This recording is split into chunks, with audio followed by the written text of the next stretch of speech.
You know, you used to hear often that summertime was the best time to put your house on the market because people were looking to make those moves before the next school year begins. I think now we're almost at a point where there's never a bad time to put your house on the market. But if you're the buyer out there, you still want to go in strong. So it's a great time for us to have Bruce Dodd back on the show with People's Home Equity. Good morning to you, my friend. Hey, it's good to talk with you. I think that's kind of a fair thing. It used to be, right, that you'd hear people say, boy, if you want to sell your house, May is a prime month. Get it sold before the school year starts. Not so much the case really anymore, is it? Well, some of those sort of thoughts are less relevant in places like Chattanooga. If you live in Minneapolis, Minnesota, yeah, you probably want to sell your house in the summer because in the wintertime it looks like a giant blob of snow. Right.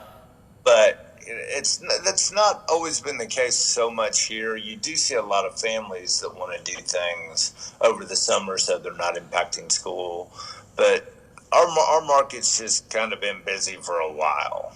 I'll tell you what you do see in Chattanooga is an awful lot of families who are relocating here, especially now. People are choosing to come to Tennessee and particularly Chattanooga. So if you're a local, the importance of having your offer ready to get across the table is more important than ever. Yeah, you're competing with a lot of people who, Tennessee has been in the spotlight since there's so many people that can choose where they live now. They work remotely. The fact that we don't have a state income tax in the state of Tennessee has made it pretty attractive.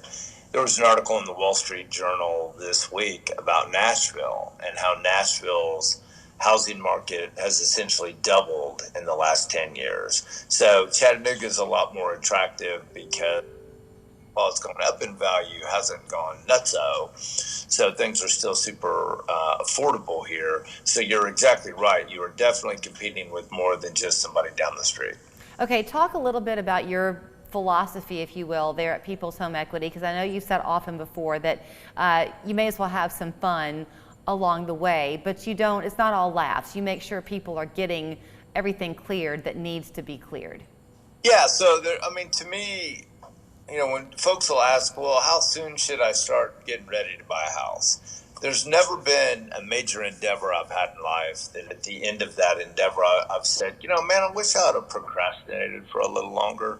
I wish I wasn't as prepared. That just doesn't happen. So with something as serious as buying a house, the best way to make sure you have a good experience and that transactions are going to work is to be ready for that before you find that house. So what we do is we treat each transaction as if you're under contract, and we just go ahead and get your side of it fully approved. So it's what's called conditionally approved. The only conditions that are left are going to be related to the property. So it does kind of three things. One is makes it a lot easier to get that offer accepted because you're as close to a cash buyer as possible. Your side of it's approved.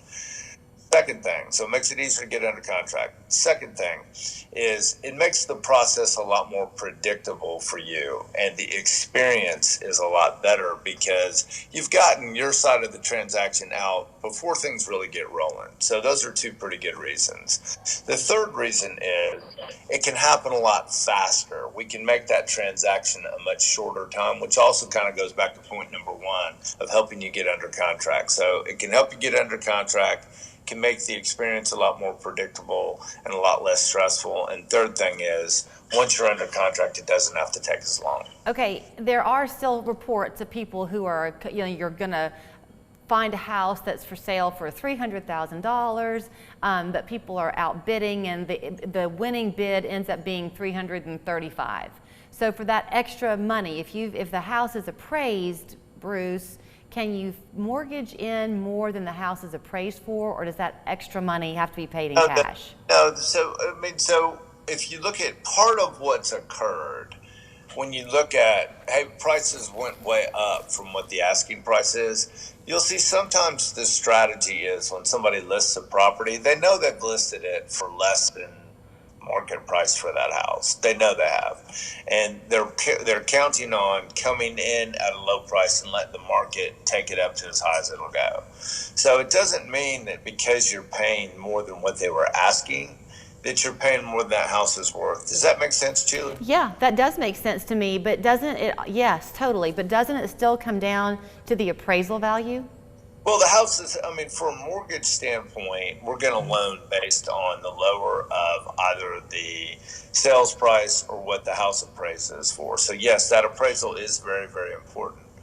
But where I think the real importance is making sure you're working with a realtor that's got experience, that knows the market, and is giving you information when you're making that offer about what they think the actual value of that house is. So that if the strategy of the seller was, hey, we're going to start with a kind of a silly low number and let the market take it up, what you want to make sure of is when you're making those offers that are above list, that they make sense.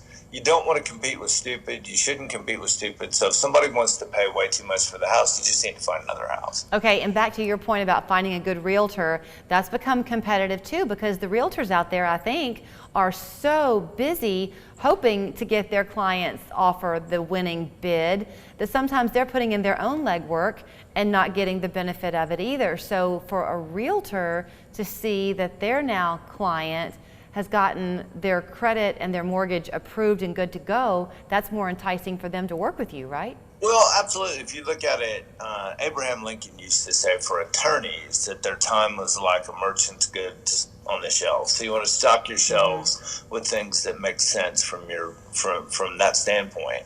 And so what you want to do as a client is demonstrate that you're someone should be spending time with. The best way to do that is to show that your side of the transaction is a dead solid certainty. You absolutely can buy a house. You've already done the work. You're serious about it. So when a realtor is putting their time into you, they know that you're somebody that's serious and that can complete the transaction.